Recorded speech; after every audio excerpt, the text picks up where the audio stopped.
అమ్మ ఒక్క మాట వినండి. మనకి ఈ వారంలో శుక్ర, శని, ఆదివారాల్లో ఉపవాస ప్రార్థనలు ఉన్నాయి.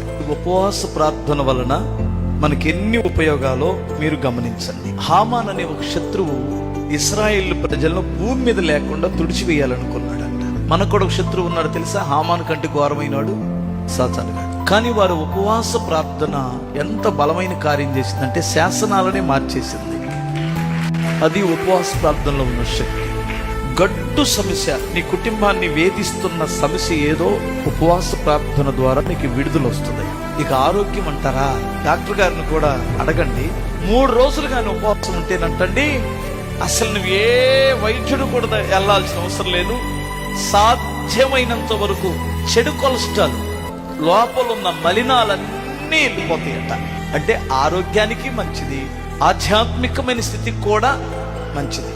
అందుకని ఉపవాసం